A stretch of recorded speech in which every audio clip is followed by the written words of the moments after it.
Omulungi yakomenda kwanda Rose Media ije nkwaniza olunakola era nenkwebaza emirimu gyonna gy'otusaako engalo mukwano ya subscribing nze neeyanziza ate atannaba bambi subscribing ateekako notification bell bwe nteekayo video beera omu ku abo basooka ozziraba. Bannange kino ekivulu kya alien skin ne Pallaso we kigenda otutuusa tetumanyi. Olutalo lweyongeredde ddala wakati w'abawagizi awamu n'abategesi Balam ne Arbitex. Olutalo kati lw'amaanyi ate ye jjajja ghetto alangidde alien skin nti kyakola tekiri era kyakoze si kirungi agenda kuttisa banne. Arbitex nga ye omutegesi yeeyanziza nnyo abantu ku lwa alien skin bangi ababaddewo bangi basazeewo n'okuseeka mu ssente okugula tickets naddala abaana abali ebweru bakugamba bugambi nti gwe ayagala okugenda mu kivulu jangu bakuwe ticket. Abantu bangi bavuddeyo ku lwa Arbitex era yeeyanziza nnyo abantu naddala bali ku TikTok awamu ne Facebook. Ate ye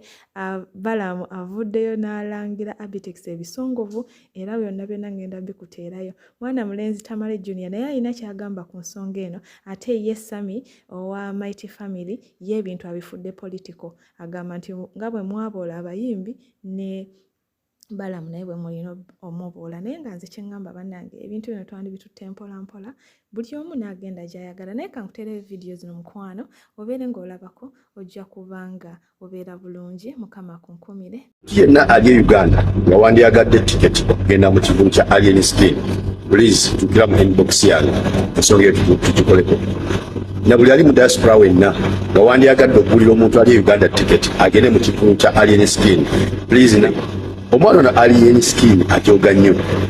akutte omulengo gw'abayimbi abeegattira mu kibiina kya Genosale ekikulemerwa Eddie Kenzo ne Shiba awamu ne Pallaso bonna abeegattira mu kibiina ekyo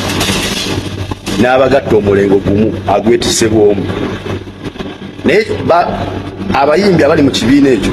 mulimu abayimbidde emyaka 4 mulimu abayimbidde emyaka 3 nga Bebe Kulu mulimu abayimbidde emyaka 25 nga Bakamiliyoni mulimu abayimbidde emyaka 15 nga Pallaso asembayo okuyimbira emyaka emitono nnyo mu ekyo ekibiina ayinza okuba nga yakayimbira emyaka 7 bawera okufa n'obutanyagwa nti bagenda faafagana n'omwana oyo bamulageko ajja kutegeera ki kye bali naye omwana gwe beewerera yakayimbira emyezi 6 ate mwe temulina nsonyi muli mu kwewerera omwana eyakayimbira emyezi 6 gyokka kati nno agenda balaga ekisibisa omulamba amagulu 9 nga 9 Olwokutaano Freedom City gwalabirako saasoma osegeera kati ate nze nange ebintu bwe nali mu saizi ye tebabindaga kati ate nze timumulaga bizinensi gwe kimanyi mbuno champion good ayinza okuba kusinga ssente awo oli kati mwabatamanyi champion good muwulirize mwangambye mbawe CV ya champion good no ye yavuddeko Pallaso okwetonda Pallaso adde tagenda kwetonda naye we yawulidde champion good yawulidde CV ya champion good Pallaso n'agamba kayeetonde era ono y'ensonga lwaki Pallaso yeetonze ali tagenda kwetonda kati nno champion good mumwe mbadde temukimanyi champion good y'omu ku bakadoogo bali bakadoogo abaleeta Museveni mu ntebe koye gwe alien byokola ebyo Pallaso yabikusooka era naye yamala n'akakkana n'abivaako kyovola bakati music watambula you have to reason tetugenda kukkiriza mbu nno governor otandike entale ez'ekidongo ojje kati okubala okuba Pallaso MP ng'ogenda okuba ne misaaki ng'okuba ne walukagga olwokuba bo tebamanyi kulwana mukati byampi fena tudemu byakwekuba bwekubi mwana tukoye okuvuga obugaali kyovola abantu ambulanzekka okitegedde mukakanye kunawe ku ntale ez'ekidongo ku street abaana abato be musibisa abaana bali mu makomero ogenda bakubya amasasi rasta. This is about singing. Tukoye generation ey'ekidongo ey'okuwawaala obuwaawazi alien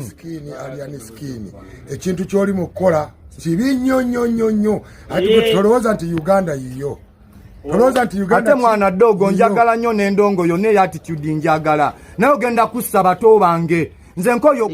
bulati oyina endongo oyina oluyimba lwa maama oyina binyuma gwe wakola kolabo n'omunigeria twatoba neekuba goyina oluyimba kabaka lwasobola okuzannya mu matuge ng'akola dduyiro muganda wange ennyimba z'oyina nnyingi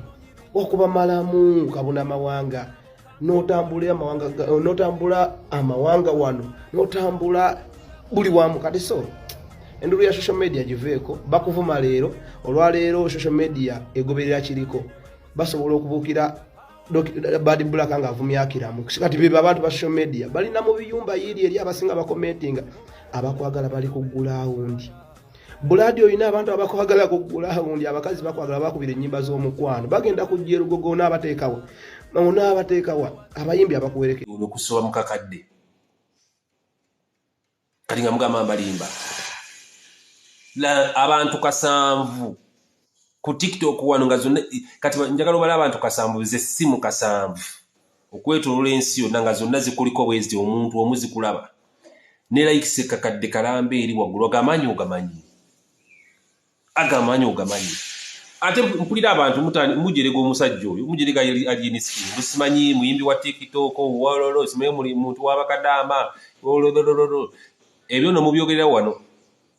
ninjagala omanyi TikTok eri buli wamu atali eni skin sebutolooza nti muyimbi wabakadama no agenda kuba ajja kulaga abantu mujja kukira mujja kulaba abantu nti abantu abajja okubeera ku freedom city si bakadama bantu babulijjo ba ground njagala omanyi nti ghetto zonna nebaza abantu mwena aba TikTok mwebale nnyo okulaga omuvubuka gwe bayita alien skin omukwano ndaba TikTok mu byafaayo ebbanga limaze ku TikTok sirabangayo omukwano gwe balaze alien skin sirabangayo omuntu gwe baali balaze mukwano ng'ogyeko Bob Wine nga alien skin mwenna mwebale nnyo aba Facebook abali ku Twitter abali ku TikTok mwebale nnyo okuwagira omubanda wa Uganda oba ghetto president essaawa zino abantu baali mutuumye dda naye mwebale nnyo kabaata mwenna abantu sekinoomu abali ku TikTok mukoze omulimu ogwannakyewa ne muwagira musajja wa Kabaka era mumufudde ennamba emu we twogerera essaawa zino ebibaddewo byonna sekirite okugigaana bibaddewo naye nga bwomanyi nti mu Uganda buli kimu kisoboka naye mutumidde muto wange gwe bayita Balam Balugaale mutumidde era ne muweerezayo ne Kajjambo ne mugamba nti afa kino ensi yagisangawo era agenda kugirekawo alien skin asinga Pallaso kati era teri kati muyimbi ayinza kweyimba mu alien skin bino nkubuulira abannayuganda bakolera ku excitement right now TikTok, Facebook, social media vuma alien skin at your own risk olabye Kamiri gwe Kamirioni wamuliddeko ng'ayogera akateekayo post naye yabadde yasirise obwana bumwambala Kamirioni kati yagambye muganda wowange sookodde ebbali essajja kireesa amanyi omwana ne waba wafujja atya ng'alina effujjo azannyisa buli kimu n'atuuka n'ozannyisa ebisaanyi n'azannyisa emisota n'azannyisa amabeere g'amama we n'azannyisa buli kimu naye talizannyisa bidde bya kitaawe ne bweribeera mbeera ki nga kitaawe alirawuza okwenkanawa talizannyisa bidde bya kitaawe okitegeera eyo danger zone kikulikulira mu bwongo kale Pallaso yazannyisa ebidde byani nga mwenda fenna tugenda ku freedom city okulaga omwana yazannyisa ebidde bya kitaawe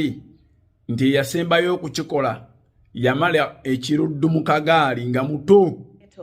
inbox me oba nagiteeka ku status yange n'ogiraba ng'oyagala genda mu alien skin tewali buzibu inbox me nkuwe esente ezikuyingiza nti guba mutwalo nkuwe n'omutwalo gwa transport ngenda gula tickets 15 n'omutwalo gwa transport gye mitwalo 3 tusobole ogenda tuwagire alien skin gwe wenna ali willing ogenda okuwagira munaggeto munaffe inbox me netolooza nti alien skin yagikoze mukulu wange president wa federation y'aba promoter Arbitex yagitegese kuba yanyumirizaako nti asasude $1,035,000 agisasuda manager wa Alien Skin show bamuwadde emwasatu mu 5 kategeke show so ne mugamba oba omuyimbi afunye ku sente tewali mutawana kubanga Uganda nene naye kwigamba ekibi kinenyamiza ti omukulembeze w'aba promoter nze vice chairman vice president we ate okusalawo n'ategeka show ate nga twagala kutereza industry tuleme kukola show nga tutwevuganya kubanga omukufa ajja kufiirwa kubanga ebya Freedom City mubimanyi tebanayita na myezi 6 ng'abantu abasoba mu 10 oba 4 oba 3 bamaze okufiirawa mu Freedom City ate nga omutegesi Arbitex nayita kutayiga aganye itata waffe mu ndongwe naye aganye okukula ye nga ogambe tatya danger naye tatya losi so nze tumusabire agende alumbe losize mbabuulire ekituufu era nkole eddaame lyange nga lya ddala ndi serious eri bannayuganda mmwe mwenna abatutuusizza mu mbeera eno gye tulimu mukimanyi bulungi tuli mu mbeera eno nga bannansi oba bannayuganda nga tetukyasobola kudda mu nsi yaffe tetukyasobola kwenyumiriza mu nsi yaffe lwakuba twalonda ekintu abalala bonna kye batya nti nga gavumenti ensi yonna abasinga batidde tweronda mufe abatatya ne tusobola okugigambako tuyiriddewo bannayuganda omubiri abasinga mutuyiriddewo abalala muganya abasinga obungi era wano we mugenda okutulagira nti bannayuganda temusobola kutuyirawo mubiri ffe abagubayiriddewo mukimanyi bulungi nti ekivulu ky'erugogo kya Balam ebigenda mu maaso mu ggwanga byonna biri under Balam abayimbi abagobeddwa ku mastage Balamu ye yabasendasenda n'abatwala ensi n'ebaboola mwaboola abayimbi Balamu muganya okumuboola ekivulu kya Pallaso oba ebivulu bya famire y'amayanja yonna mukimanyi bulungi Balamu yabitegeka era ne wolaba tebafaayo tolikeerako ku makya olaba posti y'omwana abonaabona oba kadaama ng'eri ku peegi ya Pallaso tolikeerako ku makya n'olaba mwana gwe bakutte nga bawamba n'olaba posti ku peegi ya Pallaso oba kamiliyoni lwansonga bali under government bannayuganda senga mukwate ekkubo ne muleka omwana ono ayeeyiiya nga n'abayimbi abanene bamulese bo balina bubondo bwabwe zi TV zimulese ziganyolanga ekivulu kye ne mukwate ekkubo ne mugenda muddira ekiswa mukitemereko ettaka mututte sente muzongere Balamu bawambye abaana bammwe basibye abaana bammwe gavumenti ebamanyidde bavuwaze ebinnya mu nguudo buli kimu kirinnya e Uganda abaana bammwe tebalina mirimu abali mu gavumenti musazeewo neke mulina mukabongere mugenda kwate kubo mugende erugogo musupportinge Balamu mugenda supportinga Balamu lwakiri muzitwalira Arbitex tavangayo n'alaga nsi nti bannange eno gavumenti erina akalungi sente muzitwalira Balamu mukimanyi bulungi mu mitwe gyammwe tubeesonyi kitono nnyo kye ngenda okubuuza oli tiimu ki alien skin oba Pallaso Mr. Update akalunze ngendo soko okulonda nze ndi tiimu alien skin kakati nammwe mbabuuza oli tiimu ki kuba kati tuli mupiira obudde buno mupiira tubula ennaku ntono nnyo